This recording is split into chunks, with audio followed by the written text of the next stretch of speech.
Jai Hind students, welcome to my YouTube channel. Students, there are many things in life to achieve, and to achieve those things, many things needs to be done and understood. Ability is what you are capable of doing. Motivation, it determines what you do. And most importantly, students, attitude, it determines how well you do it. With that positive note, students, let's begin today's lecture. Today we'll be discussing the relationship between angular momentum, moment of inertia, and angular velocity.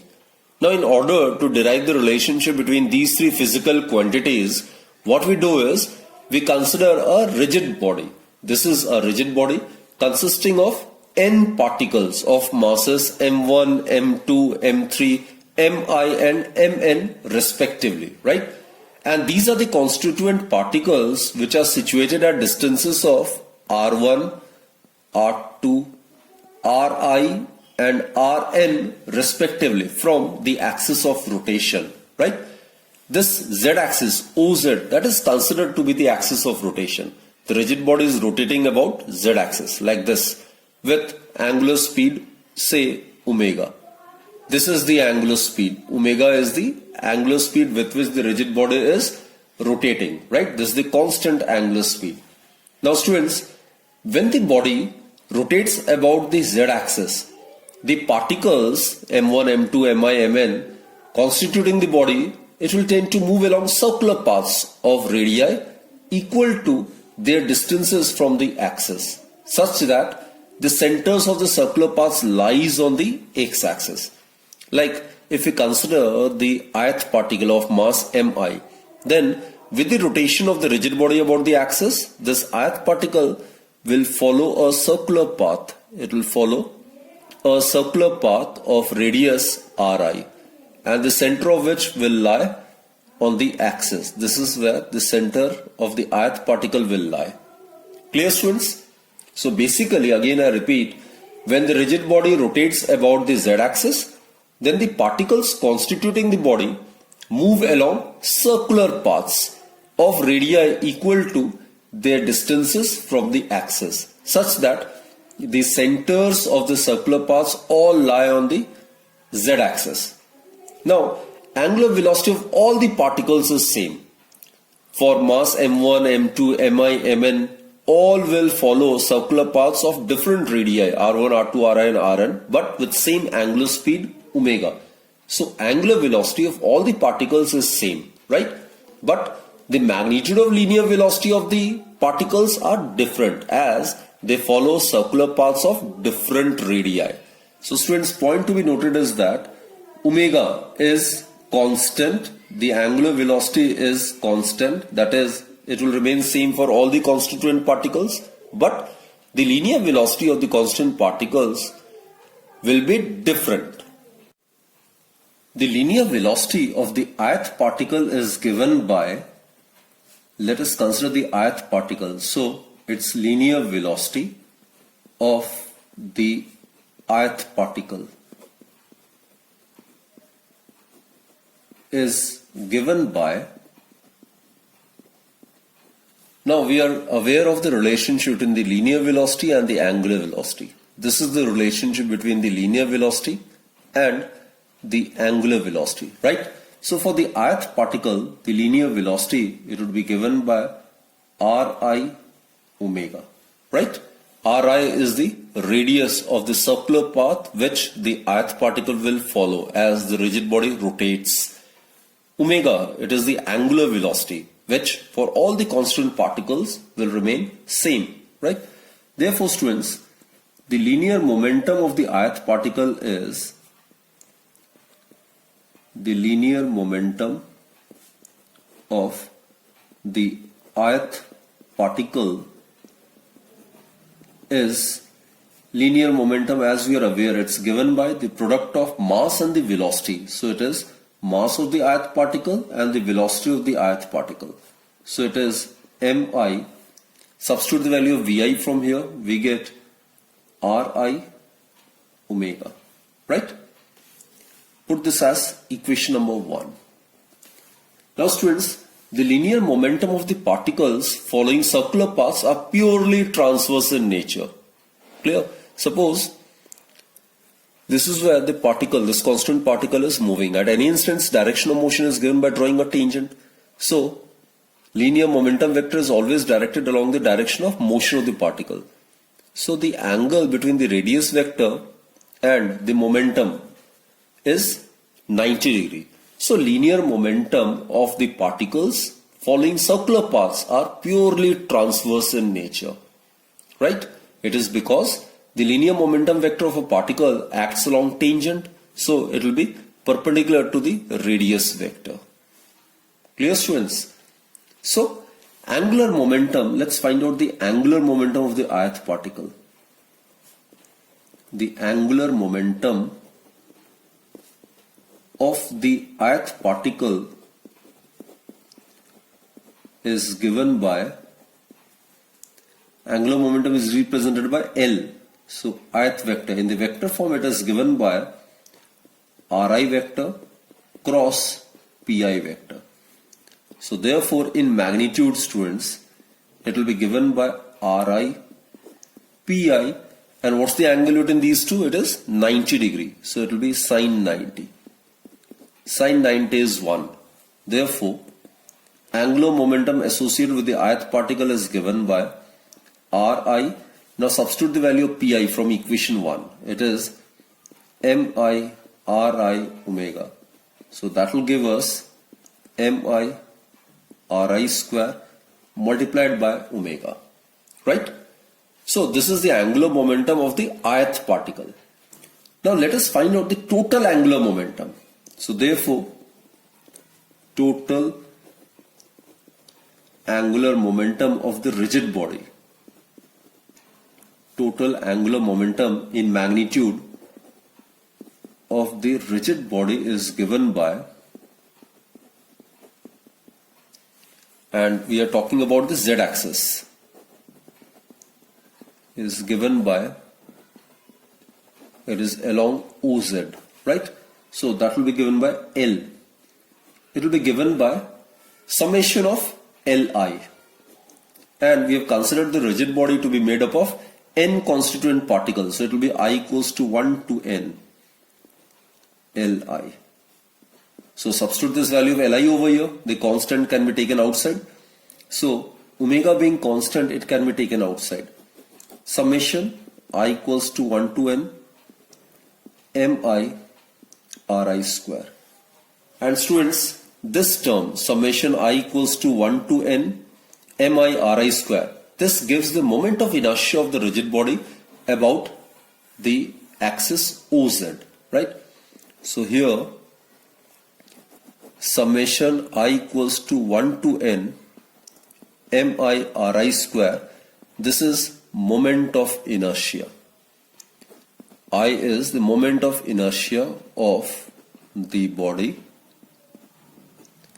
about Z axis, that is OZ. Therefore, students, angular momentum, it becomes, this is equal to the moment of inertia of the rigid body, which is represented by I, and this is the angular velocity. So this is the relationship between the angular momentum, moment of inertia, and angular velocity. It is actually the analog of the relation P equals to mv. In translatory motion, linear momentum is given by the mass of the velocity multiplied by the linear velocity. Here, in place of linear momentum, we will write angular momentum. In place of mass, we will write moment of inertia. Moment of inertia plays the same role in rotational motion as mass does in translatory motion. And angular velocity, it plays the same role in rotational motion as linear velocity does in translatory motion. So it is the relationship which is rotational analog of the relationship P equals to mv. Clear? So this very expression can be used to define moment of inertia as well. Now students, look, if omega is equal to 1, in SI if it is considered to be 1 radian per second, then L would be equal to I, or I would would be equal to L, which means that the moment of inertia of a rigid body about an axis is numerically equal to the angular moment of the rigid body when rotating with unit angular velocity about that axis. So this is how moment of inertia may be defined. For a rigid body rotating about an axis of symmetry, L vector and omega vector, that is the angular momentum and the angular velocity vector, are in the same direction. And for such a body, students, we have a vector relationship between L vector and omega vector. So actually in the vector notation, L vector is equal to I into omega vector, right? So in this case, I, moment of inertia, is a scalar. Now if a rigid body rotates about an arbitrary axis such that L vector and omega vector point in different directions, then I cannot be treated as a scalar. In such a case, moment of inertia is treated as a tensor, right? Now students, let us discuss rotational kinetic energy. Students, the rotational kinetic energy of a body is the energy possessed by virtue of its rotational motion. So in order to derive an expression for the rotational kinetic energy of a body, let us consider a rigid body to be moving with uniform angular velocity about z-axis. Clear? In such a rotation, every particle, every constituent particle of the rigid body moves in a circle, moves in a circular path, right? Which lies in the plane perpendicular to the axis and has a center on the axis. Clear? Suppose if we talk about the ith particle, then R1, Ri, suppose it is the perpendicular distance of the ith particle from the axis of rotation. So as the rigid body rotates, the ith particle will tend to move along a circular path of radius Ri with the same angular speed as that of the rigid body itself. And the center of the circular path will lie on the axis and its plane will be perpendicular to the axis. So basically, all the constituent particles of the rigid body, as the body rotates about the given axis, all the constituent particles will move along circular path of different radii equal to their respective perpendicular distances from the axis of rotation, the center of which all will lie on the axis of the rotation, right? So each of the n particles of the body will have the same angular velocity about the given axis. Now here I have considered m1, m2, mi, mn be the masses of different particles constituting this body. And suppose r1, r2, ri and rn be their respective distances from the axis of rotation. And also let students v1, v2, v3, vi, vn be their respective linear velocities, such that the linear velocity of the first constituent particle, it would be equal to omega into r1. The linear velocity of the second constant particle, it would be omega into r2. The velocity of the ith particle, it will be omega into ri. And the linear velocity of the nth constant particle would be omega into rn. So angular speed is same for all the constant particles of the rigid body, but they possess different linear speeds because they follow circular paths of different radii. Clear? Now let us consider the kinetic energy of the ith particle. The kinetic energy of the ith particle is, suppose it is represented by EI, it is equal to half mi vi square. So that will give us half mi, substitute the value of vi over here, so it will be omega ri square. So that will give us half mi ri square omega square. Clear, students? So this is the kinetic energy of the ith particle. Therefore, total kinetic energy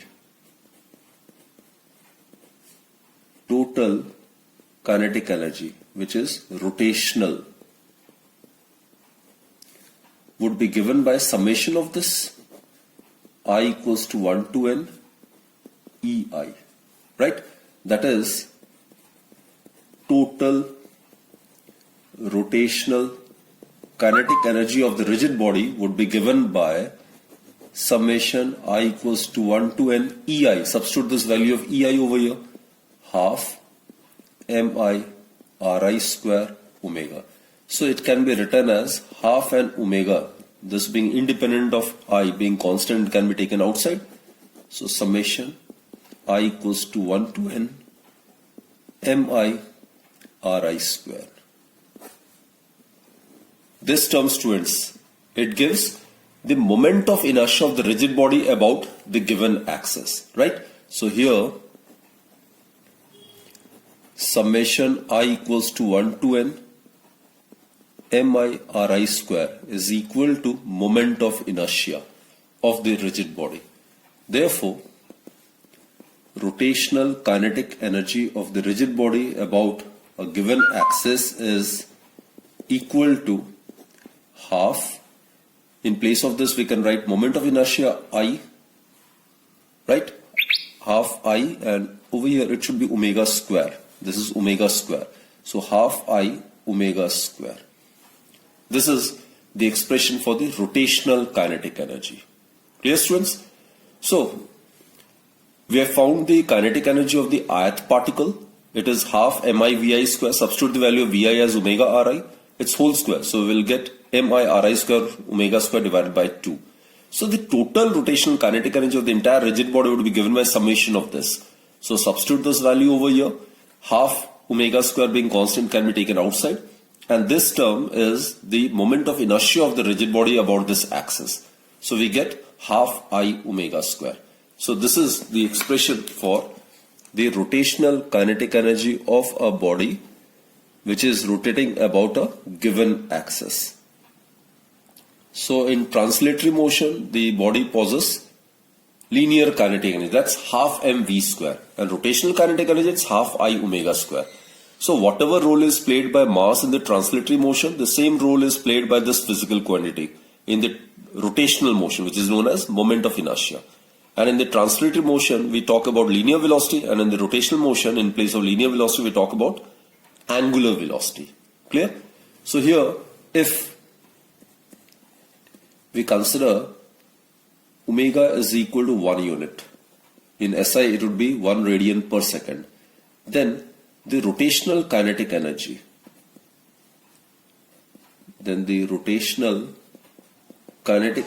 it would be equal to half I, or moment of inertia, it would be equal to twice into rotational kinetic energy. So this is again an important conclusion.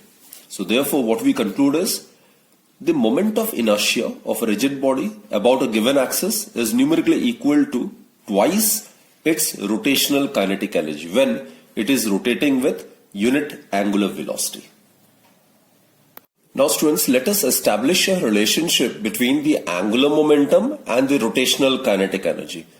Now rotational kinetic energy, it is given by, just now we have derived it, it's given by half I omega square. So it may also be written as half I omega whole square divided by I. So what I have done is I have multiplied and divided by I. So here I can write it as I omega is angular momentum, isn't it? So it will be L square divided by twice I. Here L is the angular momentum and it is equal to moment of inertia multiplied by angular velocity. Therefore, L square is equal to 2I rotational kinetic energy. So, on modifying, on taking square root on both the sides, we get L is equal to square root of twice I K rotational. So this is the relationship between the angular momentum and the rotational kinetic energy. It is actually the linear analog of P is equal to square root of twice ME. So the linear analog is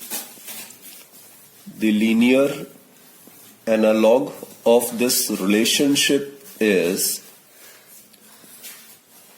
L is equal to square root of twice I k rotational is linear momentum is equal to square root of twice m kinetic energy. Clear? So students, basically whatever role is played by the linear momentum in the linear motion, the same role is played by the angular momentum in the rotational motion. Here, whatever mass plays the role in the translatory motion, the same role is played by moment of inertia, that is I, in the rotational motion. Here it is the case of translatory kinetic energy, and here it's the case of rotational kinetic energy. So the linear analog of this expression is P equals to square root of twice me. Now students, let us find out the relationship between torque and angular acceleration. So let us consider an external torque is applied on a rigid body about the axis OZ, and as a result an angular acceleration alpha is produced in the rotational motion of the body. Students, look, just like in translatory motion, whenever an external force is applied, then linear acceleration gets produced in the body, isn't it? Similarly, in the rotational motion, when torque is applied on a rigid body, then an angular acceleration is produced in the rotational motion of the body. And all the particles constituting the body will possess the same angular acceleration alpha. So alpha, suppose it is the angular acceleration produced on the rigid body when some torque is applied. So it is the angular acceleration. And this will be constant. That is, angular acceleration of all the constituent particles of the rigid body will be same. All the particles constituting the body will possess the same angular acceleration. Right? And we are aware of the relationship between the linear acceleration and the angular acceleration. Let's consider for the ith particle having mass mi, its distance from the axis of rotation is ri, right? Similarly, the distance of the constant particle m1 from the axis of rotation is r1, this is r2, and for the nth particle, suppose it is rn. As stated earlier, as the rigid body rotates with constant angular velocity omega, the constant particles will follow circular paths of radii r1, r2, ri and rn respectively. Clear? So all the constant particles will follow circular paths of different radii. And the relationship between angular acceleration and linear acceleration is A is equal to R into alpha. This is the relationship between the linear acceleration and the angular acceleration. Students, we have done the derivation of it in the earlier part, the link of which I will provide it in the description section of this present video, right? This is the article which we have done in circular motion. There we have derived this relationship. A is the linear acceleration, alpha is the angular acceleration. So this is the relationship between linear and angular acceleration. So students, angular acceleration possessed by all the constant particles of the rigid body is constant. So let's consider the ith particle. So for ith particle, the angular acceleration is given by the angular acceleration is given by AI, this is the linear acceleration of the ith particle, Ri, it will follow a circular path of radius Ri multiplied by alpha. Clear? Alpha is the angular acceleration, which is same for all the constituent particles. Clear? Therefore, the external force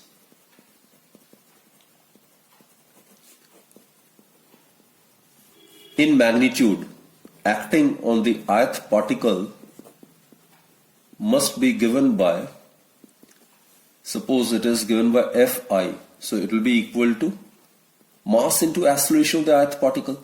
So if you substitute the value of Ai over here, what we get is mi Ri alpha. Clear? The forces acting on the constant particles which will follow the circular paths about the axis OZ are purely transverse in nature, right? And you're aware the transverse component of force contributes 100% towards the torque, while the radial component, it do not contribute anything towards the torque, right? So since torque due to the force is equal to product of force and perpendicular distance from the axis of rotation, thus torque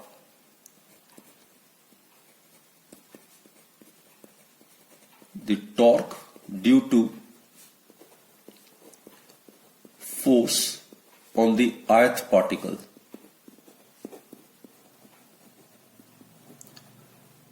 it will be equal to tau I, it is equal to Ri Fi. Here, as I have stated, Fi is the transverse component of the force. So torque is given by the product of magnitude of the transverse component of the force and its distance from the axis of rotation. So let's substitute the value of Fi over here. So we'll get Mi Ri alpha. So that will give us Mi Ri square into alpha. Therefore, total torque acting on the rigid body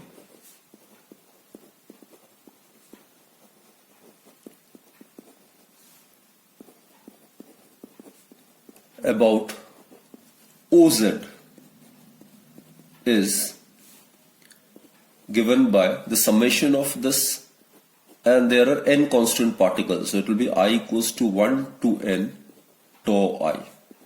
So alpha being constant can be taken outside. I equals to 1 to n, it will be Mi Ri square. And students, this term denotes the moment of inertia of the rigid body about the axis of rotation, isn't it? Moment of inertia of the rigid body about OZ would be summation I equals to 1 to n Mi Ri square. So what you get is tau is equal to, this is moment of inertia multiplied by alpha. Just like in the translatory motion, force is given by mass into acceleration. Similarly, in the rotational motion, torque is given by the moment of inertia multiplied by angular acceleration. So, this torque, this is the physical quantity which plays the same role in rotational motion as force does in the translatory motion. Moment of inertia, it plays the same role in rotational motion as mass does in the translatory motion. Similarly, angular acceleration plays the same role in rotational motion as linear acceleration does in translatory motion. So, this is the rotational analog of F is equal to ma. In the rotational motion, it will be tau is equal to I alpha. So this is the relationship between torque, moment of inertia and angular acceleration. Now students, this can be easily derived by other method as well. Now students, we are aware there is, as we know that angular momentum, we are aware it's given by I omega, isn't it? Differentiating both the sides with respect to time, what we get is dl by dt is equal to d by dt I omega. That is, what we get is I is the moment of inertia and omega is the angular speed. So it is equal to I d omega by dt. Now, dl by dt, it is the time rate change in the angular momentum. This we are aware it is torque. And d omega by dt, this is the time rate change in the angular velocity. It is known as the angular acceleration. So substituting these values over here, what we get is tau is equal to I alpha. Clear students? So this is another way of getting the relationship between torque and the angular acceleration and the moment of inertia. So from this expression we can also define the moment of inertia. Now students, look here, if we consider alpha to be 1 unit, in SI it will be radian per second square, right? Then what we get is tau is equal to I, or I is equal to tau. Therefore students, The moment of inertia of a rigid body about an axis of rotation is numerically equal to the external torque required to produce a unit angular acceleration in the rotational motion of the body about that axis. So this is another way of defining moment of inertia. So I is numerically equal to tau when this torque applied on the body is able to produce a unit angular acceleration on the body, right? There is an interesting derivation as well. Like tau, as we have discussed, it's given by the product of moment of inertia and angular acceleration. Angular acceleration, students, as you are aware, it's given by the time rate change in the angular velocity of the body rotating about a given axis, right? So this may be modified as tau dt is equal to I d omega, right? Now integrating both the sides, what we get is, suppose the limits are from 0 to t. Here we are integrating with respect to time. So integration of tau dt, it would be equal to integration of I d omega. Here we are integrating with respect to omega. And initial angular velocity is suppose omega naught. And the final angular speed of the body is suppose omega. So if we solve it, then this term, students, this term will give us angular impulse. Just like in the translatory motion we have discussed, linear impulse, that is given by product of force and the small duration, that is small time during which that force acts. So this is the rotational analog of force multiplied by time. Here in the rotational motion it is torque multiplied by time. So this term is known as the angular impulse. So angular impulse may be defined as the product of magnitude of the torque and the small time during which it acts on the body, right? So it is given by right hand side, it will give us I, integration of d omega is omega, then upper limit minus lower limit, that will give us omega minus omega naught. This is actually I omega is the final angular momentum, I omega naught would be the initial angular momentum. So this is actually change in the angular momentum. So it is change in the angular momentum. So students, just like in the linear or translatory motion, impulse is given by product of force and the small duration of time during which acts, which in turn is given by the change in the linear momentum. Similarly, in rotational motion, angular impulse is given by the change in the angular momentum of the body rotating about a given axis, right? So students, that's it for this particular session, and do join me in my next lecture then. Till then, bye-bye, and do take very good care of yourself. Always stay blessed and be happy. Thank you.